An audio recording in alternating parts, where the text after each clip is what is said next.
Bahkan datanya anjing aja terbaca loh, Mo. Hanya orang yang bisa membaca dirinya sendiri secara utuh baru bisa membaca di luar diri. Oke. Artinya kan memang tidak menutup kemungkinan ada orang. Oh iya, bisa, ya. Orang bisa membaca kode kan. Di negeri ini juga ada hacker, itu kan juga bisa toh? Iya. Nah, sama. Bisa, dia ada hal yang tidak mungkin. Apapun bisa mungkin. Sah-sah saja, enggak apa-apa. Dan itu yang ngatur ya semesta sendiri. Ya jelas, ini semua kan programnya semesta. Mau itu datanya dari orang yang pernah hidup di zaman lalu mau dimasukkan itu nggak masalah. No problem. Itu urusannya semesta. Urusan semesta. Dan itu bisa. Sangat bisa. Oke, Roma pernah nggak baca datanya seorang gitu? Cici, yang gitu loh.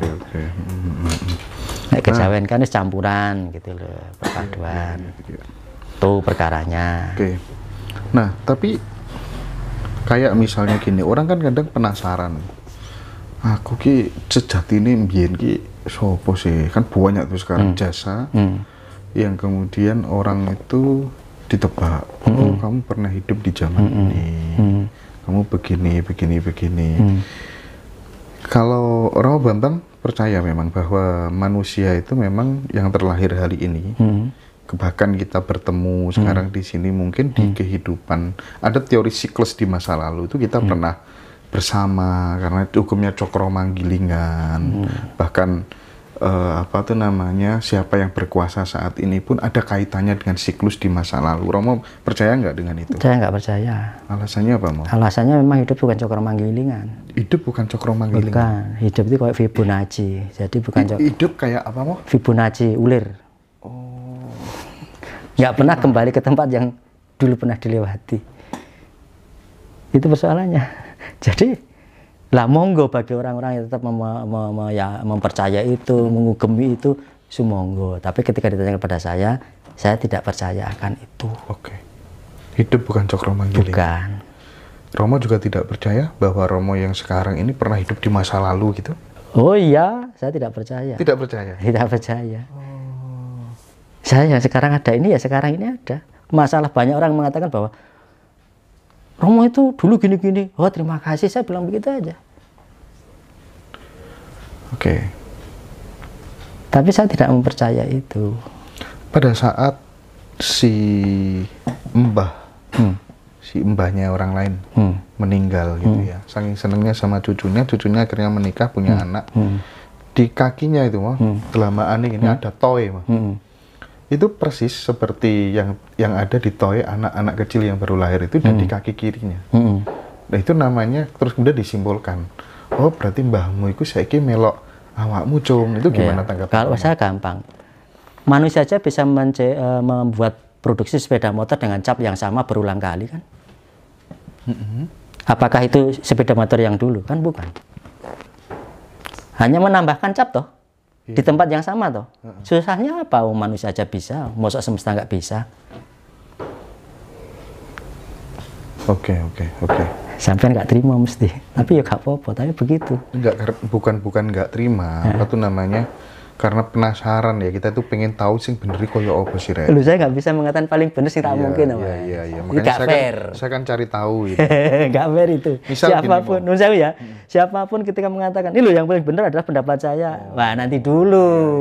Itu kan subjektif. Sekalipun saya juga begitu. Saya juga harus membatasi. Saya nggak paling benar. Tapi secara pribadi saya mempunyai kemerdekaan untuk mengatakan. Mengatakan realitas. Ketika seseorang mempunyai ciri rupa mirip itu kan bukan. Mirip ya. Udah, katakan mirip itu kan bukan. Mirip Jokowi. Bukan Jokowi itu? Bukan Jokowi.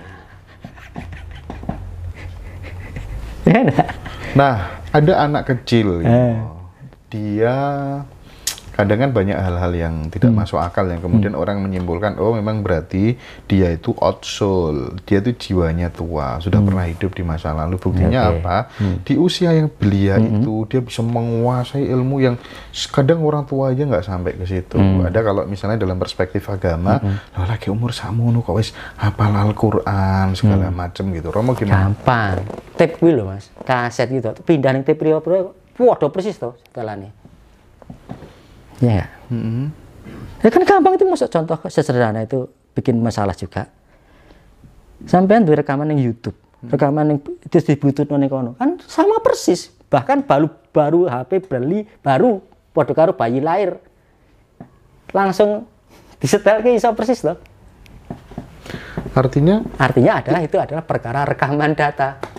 Artinya ada data yang tertransfer dari orang di masa lalu ke anak itu. Itu bisa terjadi, Mas? Sangat bisa, lewat DNA jelas kan. Itu kan realistis semua.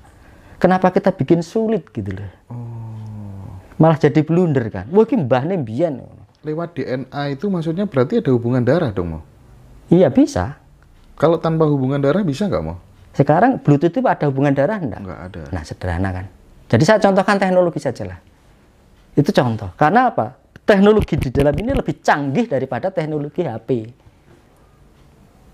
Ya berarti kan yang disebut dengan pernah hidup di masa lalu itu kan ya data itu, Mo? Datanya, bukan sosoknya kan. Bukan sosoknya. Bukan jiwanya kan.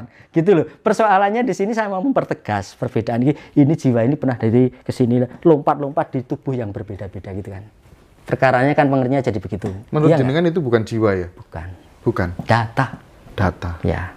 Ya mungkin itu menjadi asumsi banyak orang itu jiwa, Mo. Ya makanya itu saya berani mempertegas ini adalah buktikan saja, uji saja. Oh, itu data. Ya. Nah, artinya mari kita bersama-sama menguji realitas hidup ini. Jangan segera mengambil keputusan, kesimpulan. Karena apa? Bisa-bisa tidak pada tempatnya, tidak pada ketepatannya. Ya nggak salah, nggak masalah, nggak perkara. Toh bisa belajar lagi, bisa diperbarui lagi. Itu aja kan? Nggak perkara. Tambah rumit yo. Nah, manusia jenis dan model apa yang dia bisa membaca data setiap orang yang ada di depannya? Karena kan banyak tuh.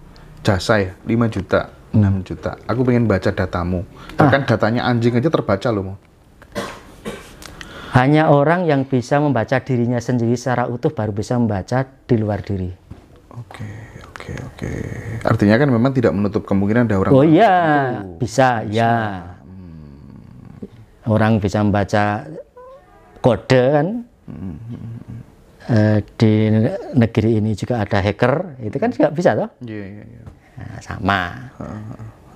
Bisa, dia ada hal yang tidak mungkin. Apapun bisa mungkin. Sah-sah saja, enggak apa-apa. Dan itu yang ngatur ya semesta sendiri. Ya jelas, ini semua kan programnya semesta. Mau itu datanya dari orang yang pernah hidup di zaman lalu mau dimasukkan ini nggak masalah. No problem. Itu urusannya semesta. Urusan semesta. Dan itu bisa. Sangat bisa. Oke, Romo pernah nggak baca datanya seorang gitu? Oh, kalau dikatakan pernah, ya pernah.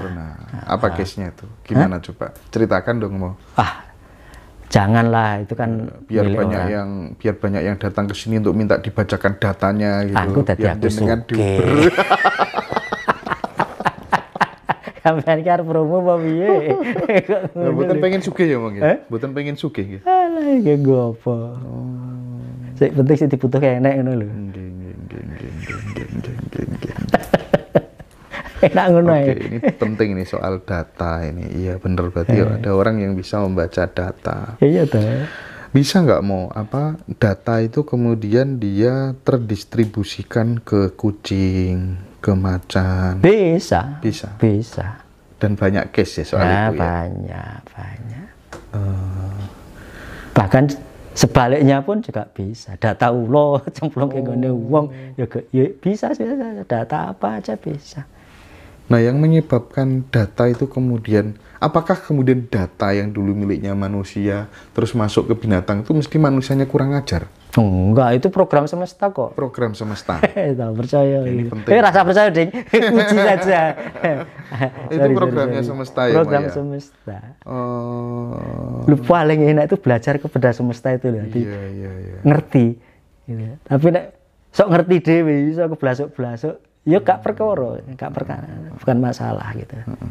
Tapi memang kurang efektif dan kurang efisien. Bisa nggak datanya seorang laki-laki masuk ke datanya anak lahir perempuan? Bisa, sangat bisa. Apakah itu yang kemudian karena menyebabkan data itu tidak berkelamin.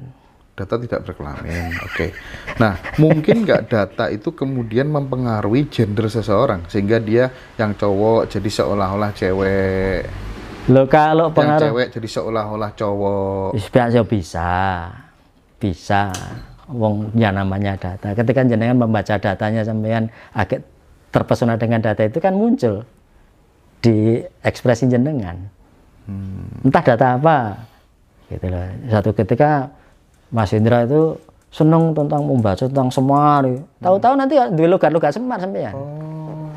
Karena atensinya ke situ terus. Lah iya kan. Mesin kita kan begitu mekanismenya. Saat saya lagi ngefans-ngefansnya sama tokoh dulu gitu ya, setiap mimpi itu saya selalu diwejang tokoh itu. Iya, nyata itu mau. Lah maka. Moro-moro tanganku ditulisi 3 perkara. Ongko patang nomeran gitu. Langsung tembus loko-loko. Ayo. Jadi LGBT itu bisa pengaruh data atau banyak pengaruh lingkungan? Banyak pengaruh, tidak tapi hanya satu bisa sisi. data bisa kan? Bisa gitu loh. Tapi itu kan kompleks kan, nggak bisa kita kamu pasti ini enggak, nanti dulu lah, macem-macem. Iya. Karena orang Jawa ngajari ojo kesusu ndumuk, jangan keburu-buru untuk menilai, jangan keburu-buru untuk biji menilai biji atau mengambil kesimpulan dan memutuskan orang ini adalah begini adalah begitu. Enggak, di Jawa gak layak seperti itu. Nah, saya ingin mengulang lagi nih, karena kita juga punya anak, ya kan. Saya ingin pertegas lagi. Anak yang jenengan kan lagi viral di YouTube, di mana-mana gitu kan ya, Mbak Elisa gitu ya. Di tengah keviralannya ini pernah nggak pesan sesuatu, Dek, gini gitu. Loh, kalau pesan yang paling diutamakan apa sih sebenarnya buat pegangan rendah itu? hati. Bersahaja, rendah hati. Saya pesannya cuma itu aja, nggak ada yang lain. Menghormati siapapun, apapun, hargai baik itu yang kelihatan maupun yang kelihatan. Itu kali itu memang saya sampaikan sih kepada dia. Karena kita ini bergaul dengan berbagai entitas yang kadang kita tahu, kadang kita tidak tahu. Nah, tapi pernah nggak Romo membaca datanya Mbak Elisa itu? Oke, kira-kira pernah nggak kayak gitu tuh? Ya kalau untuk anak-anaknya ya wajar tuh orang tuanya membaca kayak gitu. Kalau bagi saya ya sewajarnya sebagai seorang ayah membaca datanya anak-anaknya nggawe dhewe kok diwaca wong liya, enggak waca-waca dhewe to. Tanggung jawab saya kan gitu. Kan ngono, riya to. Mosok sampean gawe ora tanggung jawab maca. Wis wacanen dhewe nduk. Wacanen dhewe nduk, Pak Era iso maca. Tulis dhewe kok. Gemblong ya. Romo percaya bahwa di dunia ini ada yang namanya jin, ada yang namanya iblis. Secara sosok. Bahwa semesta ini memang benar-benar ada makhluk yang namanya jin, ada makhluk namanya iblis. Saya tidak bisa memberikan jawabannya karena apa? Karena itu kan bahasa yang saya tidak ngerti. Tapi Romo tahu perspektif orang tentang iblis itu gini loh. Kan macam-macam. Nyatanya ketika saya ketanya orang-orang itu, iblis apa ki? Pendapatnya siji, saya tak gugus apa warepan. Kalau yang dinyatai Romo sendiri? Entitas. Entitas ki nek wong Jawa ki apa to? Titah. Nah, tumitah ki warna-warna, macam-macam gitu loh. Oke. Jadi bukannya saya menafikan perkara-perkara sing ora ketok gitu tuh. Saya Bukan percaya nggak percaya, wong itu nyata. Saya nggak percaya aja, wong nyata. Nyata. Mau bilang apa? Iya, iya. Kan nggak pengaruh gitu loh. Kepercayaan saya atau ketidakpercayaan saya terhadap realitas itu kan tidak berpengaruh. Jadi entitas tuh ada banyak ragamnya. Tuh, ada yang kelihatan, ada yang tidak kelihatan, kan gitu. Iya, iya, iya, iya, iya. Nah, ini saya mulai masuk ke pertanyaan Telegram. Ya. Mas Haji suruh masuk lah. Aku anggar ini aku kontekan pertanyaan terus ya. Nah, pertanyaannya dari teman-teman. Ngapunten derek tanglet. Katanya versi hitungan weton bermacam-macam lantas.